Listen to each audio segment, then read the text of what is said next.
gente está fazendo esse vídeo aqui para falar de uma questão que é bem comum esses dias, né? Que a galera fala muito, olha, você não pode julgar, né? Não julgueis, né? Você coloca uma crítica a algo na internet, você faz alguma coisa, um comentário meio crítico, aí vem um outro lá falando, nossa, você não pode julgar, a palavra diz para você não julgar.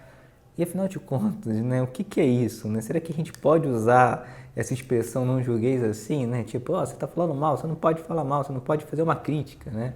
É proibido criticar, é proibido corrigir praticamente. Né? O que significa esse não julgueis? Né? É interessante que Mateus 7 é o texto que fala disso, é interessante que o próprio texto ali, ele vai respondendo várias questões sobre essa relação crítica que a gente possa ter em relação ao outro, né? E o que é isso, né? Não julgar alguém, né? O que significa isso e até onde a gente pode ir, até onde a gente não pode ir. Eu quero falar um pouco sobre isso, né? Afinal de contas, né? O que é isso, não julgar? Como é que a gente coloca isso em prática, né? O texto de Mateus 7, ele diz assim, não julguem para que vocês não sejam julgados, pois da mesma forma que julgarem, vocês serão julgados. E a medida que usarem, também será usada para medir vocês. Então o texto começa falando assim, olha, você não tem que julgar. Porque se você começar a julgar, a mesma medida que você está usando para julgar o outro, vão usar também para julgar você. Então não julgue, mas o que é julgar? E você, a forma de entender isso ele é muito simples, porque quem julga é juiz. Né? Juiz, ele não aponta o erro. Quem aponta o erro é o advogado, né? É quem acusa, que diz o erro. O juiz, ele não aponta o erro. O juiz, ele só analisa o fato e dá sentença. Então, o juiz, a questão de você julgar é você dar sentença. Quando você olha para uma situação e fala, fulano merecia isso. Ah, esse cara aqui merece morrer. Ah, esse cara aqui merece sofrer isso para aprender a lição. Então, você já está dando a sentença, né? Mesmo que você não fale, mas no seu coração esse sentimento venha, então você está julgando. Então julgar não é você dizer, olha, isso aqui que você está fazendo é errado. Olha, você não deveria estar fazendo isso aqui é errado. Porque a própria palavra, né, nos orienta a exortar uns aos outros com amor, né? Até nos orienta a receber bem a exortação de coração aberto, que isso é mais sábio, prudente, né? Ouve a crítica de forma mais aberta e tal. Então, tipo assim, falar do erro, dizer à pessoa, olha, isso aqui tá errado, olha isso aqui, essa ação que essa pessoa fez, isso aqui é um erro e tal. Isso não é julgar, né? Julgar é você se colocar como um juiz, e você tem que tomar cuidado, que se você tem um coração que julga, que condena, que dá sentença constantemente na vida, né? Essa mesma régua que você usa vai ser usada para te medir também.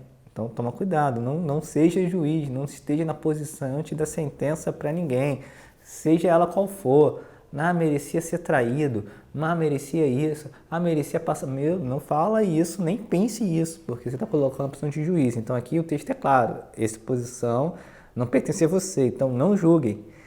Então estou dizendo, né, que você pode apontar o erro da pessoa, né? Sim, mas como que a gente faz isso? Como que a gente aponta o erro de alguém?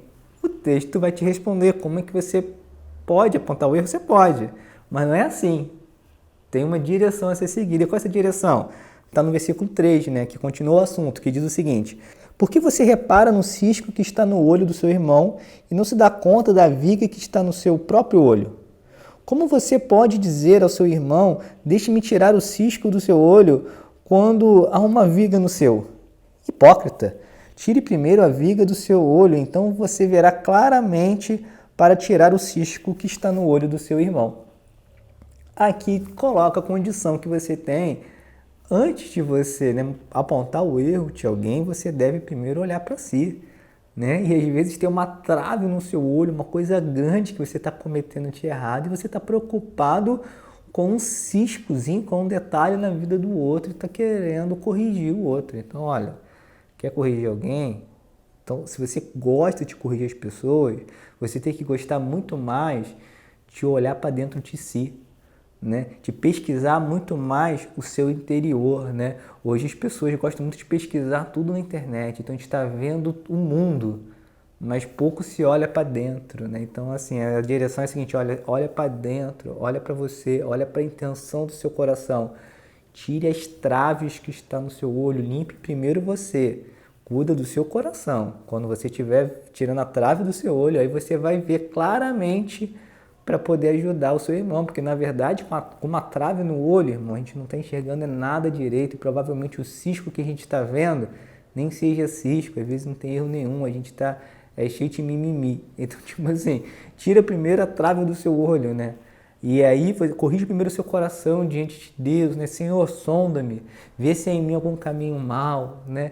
Tira-me do meu coração os meus desejos impuros, né? Mostra-me onde que eu estou errando. Se você tem essa vida, essa conduta, de estar constantemente aos pés do Senhor, pedindo para Ele, né, revelar os seus erros, revelar onde você tem errado, aí você está pronto para poder corrigir alguém, né? Poder mostrar o erro da pessoa. Enquanto você não fizer isso, irmão, não tenta corrigir ninguém não. Cuida primeiro do seu coração. Então, beleza. Se eu não vou julgar ninguém, né? Não vou colocar a pessoa como juiz. Também estou aprendendo aqui que vou tirar primeiro a trave do meu olho, vou cuidar primeiro do meu coração. Para agora que meu coração está limpo, está tratado, agora eu posso, né, exortar alguém com amor, agora eu posso mostrar o erro da outra pessoa. E é só isso? Posso agora falar com todo mundo? Também não. Tem mais um detalhe que você tem que tomar cuidado quando você vai exortar alguém, quando você vai apontar o erro de alguém. E o que responde isso? O próprio texto que a gente estava lendo, né? Jesus deu a informação completa. A gente que é um pouco desatento e não para analisar um pouco o texto, mas ele continua o texto dizendo o seguinte: não deem o que é sagrado aos cães, nem atirem suas pérolas aos porcos. Caso contrário, estes as pisarão e aqueles, voltando-se contra você, os despedaçarão. O que o texto está falando aqui? Olha, agora que você já aprendeu que não tem, né, que se colocar na posição de juiz, já aprendeu que você tem que tratar o seu coração diante de Deus para que Ele venha te limpar e te curar. Agora, depois desse trabalho todo, você está pronto para exortar alguém, mas não vai desperdiçar isso corrigindo quem não tem um coração aberto para ouvir, entendeu? Então não vale a pena você ir buscar corrigir quem não está aberto para ser exortado, quem não está aberto para aprender, quem não está aberto a crescer com essa crítica. Se você fizer isso, sair exortando quem não quer te ouvir, vai acontecer isso aqui, você vai jogar suas pérolas aos porcos e aquilo vai se voltar contra você, essa pessoa vai ficar irritada, né? Então isso é tirar pérolas aos porcos. Então, tipo assim, agora exorta quem tem coração ensinável. Se você viu que aquela pessoa não tem um coração ensinável, não vai lá, né? Fala, deixa quieto, não perca seu tempo. Mas se você vê que a pessoa tem um coração ensinável, então você vale a pena a exortação. Mas se não tem, melhor não. E assim, e para encerrar esse assunto, né? Como que eu consigo viver uma vida onde que eu não estou sempre nessa posição aqui de ser juiz, né? De julgar o outro, de emitir uma sentença, né? Como eu me torno alguém com um coração mais misericordioso, né? E o segredo disso é simples, está no Evangelho, está na mensagem do que Jesus veio fazer por nós, está na mensagem da cruz. É necessário que quando a gente se converta, a gente passe por um processo onde o Espírito Santo coloque a gente como se estivesse colocando a gente do avesso, que a gente se enxergue, né, o tamanho do nosso pecado, o tamanho da nossa dívida com Deus. Isso é necessário para uma conversão real, intensa, genuína. Você precisa enxergar, você precisa que o Espírito Santo abra o seu coração e você enxergue quem você é. A luz precisa brilhar sobre você e você precisa enxergar o quanto você estava sujo, ou o quanto você está sujo antes do sangue de Jesus te perdoar. E quando você se enxerga dessa forma, né, você vai estar se vendo como Judas que traiu Jesus. Você vai estar se vendo como o cara que chicoteava as costas do Cristo, né, enquanto ele era açoitado. Você vai estar se vendo como Pedro que o negou 3 vezes. Né? Você vai estar se vendo como o cara que martelava Jesus na cruz. Né? Você vai estar se vendo como alguém, como ladrão que estava ao lado de Jesus na cruz, precisando de misericórdia. Porque os nossos pecados, né, a sociedade não pode saber, mas quando o Espírito Santo ele vem, ele mostra, ele revela para você mesmo quem você era. E aí é que faz sentido, né? Só precisa de um Salvador quem de fato está perdido. Só precisa de um Salvador quem de fato está condenado ao inferno. Quando a gente vê assim, quando a gente vê que Jesus, né, mesmo olhando para nós nesse estado deplorável, ele nos perdoou, teve misericórdia de nós, né? A justiça nos dizia que nós deveríamos morrer, que nós deveríamos a condenação eterna, mas a graça de Deus nos salvou.